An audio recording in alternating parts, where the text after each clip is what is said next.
Professor ശ്രീകേഷിലേക്ക് കൂടി ഒന്ന് പോകണം. പ്രൊഫസർ ശ്രീകേഷ്, ഇവിടെ ഞാൻ മനസ്സിലാക്കുന്ന കഴിഞ്ഞ 50 വർഷത്തിനിടയിൽ ഈ ലാൻഡ് സ്ലൈഡുകളുമായി ബന്ധപ്പെട്ട് കേരളത്തിൽ 50 വർഷം ഈ ദുരന്തത്തിന് മുൻപ് ഉണ്ടായ മരണം ഏതാണ്ട് 300-ൽ താഴെ മാത്രമാണ്. പക്ഷേ ഈ ദുരന്തത്തിൽ വയനാട്ടിൽ അതിൻ്റെ ഇരട്ടിയിലേറെ ആളുകൾ ഒറ്റ ദുരന്തത്തിൽ മരിക്കുന്ന ഒരു പശ്ചാത്തലം ഒരുങ്ങുകയാണ്. അത് നമ്മളെ ഞെട്ടിപ്പിക്കുന്നു. പല മരണങ്ങളും ഇപ്പോഴും തിരിച്ചറിയാനായിട്ടില്ല. എത്ര പേർ ഇപ്പോഴും കണ്ടെത്താനായിട്ടില്ല എന്ന കാര്യത്തിലൊന്നും കൃത്യമായ കണക്കൊന്നുമില്ല. അത്രത്തോളം വല്ലാത്തൊരു ഗതികേടിലാണ് നമ്മുടെ സംസ്ഥാനം എന്നുകൂടി ചേർത്ത് വായിക്കണം. ഇവിടെ നമ്മുടെ മഴയുടെ സ്വഭാവം മാറുന്നു, ശ്രീ അഭിലാഷ് പറഞ്ഞതുപോലെ.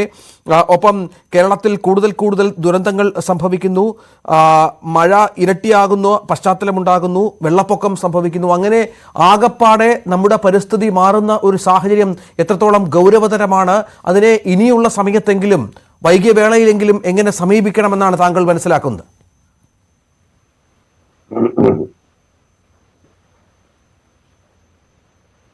ശ്രീ ശ്രീകേഷ് സാർ ഒന്ന് അൺമ്യൂട്ട് ചെയ്യോ സാർ?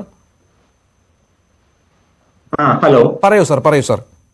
ഇത് നമുക്ക് പ്രധാനമായിട്ടും കൺസിഡർ ചെയ്യേണ്ടത്, നമ്മുടെ നോക്കേണ്ടത് ഒന്ന് മഴയുടെ വ്യതിയാനങ്ങൾ, മഴയിൽ വരുന്ന വ്യതിയാനങ്ങൾ, അതിന്റെ ഇന്റൻസിറ്റി എങ്ങനെ വേരി ചെയ്യുന്നു, ഏതൊക്കെ മാസങ്ങളിലാണ് അതിന്റെ ഇന്റൻസിറ്റി കൂടുന്നത്. ഈ മഴ പെയ്യുന്നതിന് പല ഘടകങ്ങളുണ്ട്. അതിൽ ഒന്നാണ് വെള്ളത്തിന്റെ അന്തരീക്ഷത്തിൽ വരുന്ന വെള്ളത്തിന്റെ അളവ് അല്ലെങ്കിൽ ബാഷ്പത്തിന്റെ അളവ്. അതോടൊപ്പം ഇമ്പോർട്ടന്റ് ആണ് എയറോസോൾ, അന്തരീക്ഷത്തിൽ കോൺസെൻട്രേറ്റ് ചെയ്യുന്ന എയറോസോൾ. അത് കണ്ടൻസേഷൻ ന്യൂക്ലിയൈ ആയിട്ട് മഴയെ ത്വരിതപ്പെടുത്തുന്നു. നമ്മുടെ ഭൂമി കാലാവസ്ഥാ വ്യതിയാനം, എസ്പെഷ്യലി ഈ ടെമ്പറേച്ചർ ചേഞ്ച് കൊണ്ട്, ചൂട് കൂടുന്നത് കൊണ്ട് പെട്ടെന്ന് ചൂട് പിടിക്കുകയും അതോടൊപ്പം തന്നെ അതിനടുത്തുള്ള അന്തരീക്ഷം ചൂടാവുകയും ചെയ്യുന്നു.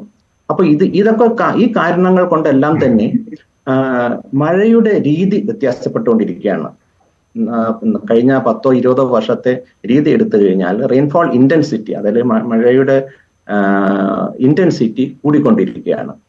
ഇത് പ്രധാനമായിട്ടും കൂടുന്നത് നമ്മുടെ മലയോര പ്രദേശങ്ങളിലാണ്. ഏകദേശം 1000-നും 1800 മീറ്ററിനും ഇടയ്ക്കുള്ള ചെങ്കുത്തായ ചരിവുകൾ ഇത് വളരെ വേഗത്തിൽ, അല്ലെങ്കിൽ ഇതിന്റെ ഇന്റൻസിറ്റി കൂടാനുള്ള സാധ്യത വളരെ അധികമാണ്.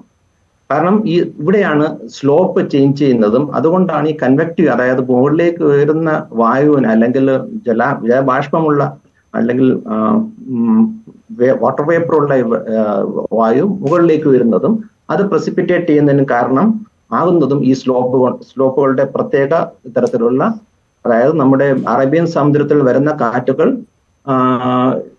കൺവെക്റ്റീവ് സിസ്റ്റത്തിൽ കൂടെ ഉയർത്തപ്പെടുകയും അത് ഇന്റൻസീവ് റെയിൻഫോളിന് കാരണമാവുകയും ചെയ്യുന്നു. എപ്പോഴും മോയ്സ്ചർ കൂടുതൽ വരുന്ന കാലഘട്ടത്തിൽ. മുന്നകാലം നമ്മുടെ കൺസ്ട്രക്റ്റീവ് ആക്ടിവിറ്റി കൂടുതൽ ഉള്ളത് കൊണ്ട്, അല്ലെങ്കിൽ ട്രാൻസ്പോർട്ടേഷനും അതുപോലുള്ള എക്കണോമിക് ആക്ടിവിറ്റീസും കൂടുന്നത് കൊണ്ട് അറ്റ്മോസ്ഫിയറിൽ കൂടുതൽ എയറോസോൾ വരികയും കണ്ടൻസേഷൻ ന്യൂക്ലിയർ പ്രൊവൈഡ് ചെയ്യുകയും പ്രസിപ്പിറ്റേഷൻ ഉണ്ടാകുകയും ചെയ്യുന്നു. അത് അന്തരീക്ഷത്തിൽ ഉണ്ടാകുന്ന വ്യതിയാനത്തിന്റെ പ്രധാനമായ ഒരു വ്യത്യാസമാണ്, അതായത് ടെമ്പറേച്ചർ ചേഞ്ചും പ്രസിപ്പിറ്റേഷൻ ഇന്റൻസിറ്റിയും. രണ്ടാമത് നോക്കേണ്ടത് നമ്മുടെ ലാൻഡ് കവർ എന്തായിരുന്നു, പണ്ട് എന്തായിരുന്നു, ഇപ്പോഴെന്താണ്, എവിടെയാണ് ആ ചേഞ്ച് വന്നത്. നമ്മുടെ ഒരു 60 വർഷം മുമ്പ് എടുക്കുകയാണെങ്കിൽ, 60 തൊട്ട് 70 വർഷം മുമ്പ് എടുക്കുകയാണെങ്കിൽ ഈ പറയുന്ന പ്രദേശങ്ങളെല്ലാം നല്ല ഫോറസ്റ്റ് ആയിരുന്നു.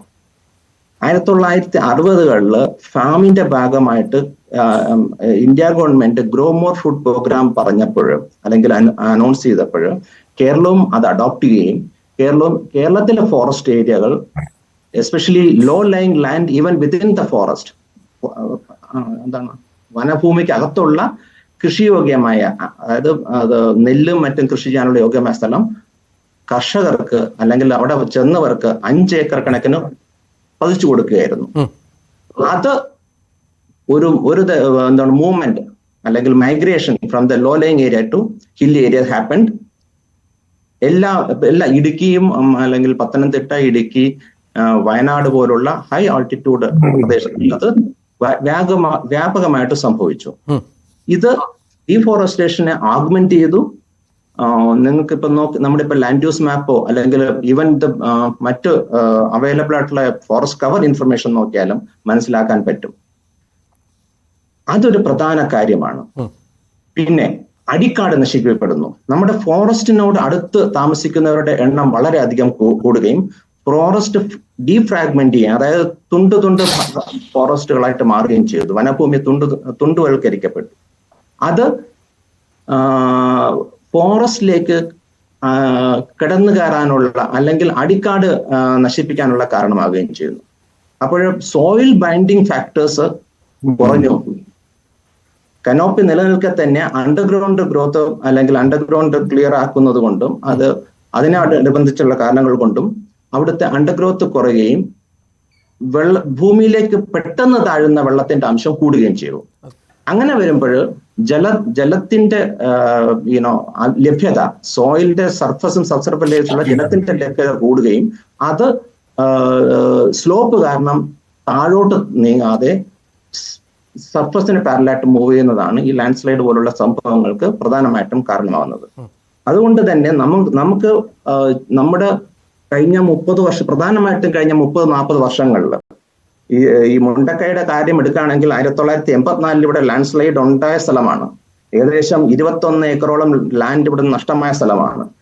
അത് അന്ന് ലാൻഡ് സ്ലൈഡ് ഉണ്ടായത് ഏകദേശം 1200 മീറ്റർ ഹൈറ്റിലാണെങ്കിൽ ഇപ്പോഴുണ്ടായത് ഏകദേശം 1500-1550 മീറ്റർ ഉയരത്തിലാണ്. അതായത് നമുക്ക് ഇതിൽ തന്നെ മനസ്സിലാവുന്നു നമ്മുടെ ലാൻഡ് സ്ലൈഡ് ഉണ്ടാകുന്ന ആൾട്ടിറ്റ്യൂഡും ഉയർന്നുകൊണ്ടിരിക്കുകയാണ്. അതും ഒരു പ്രധാനമായിട്ട് നമ്മൾ മനസ്സിലാക്കേണ്ട ഒരു കാര്യമാണ്.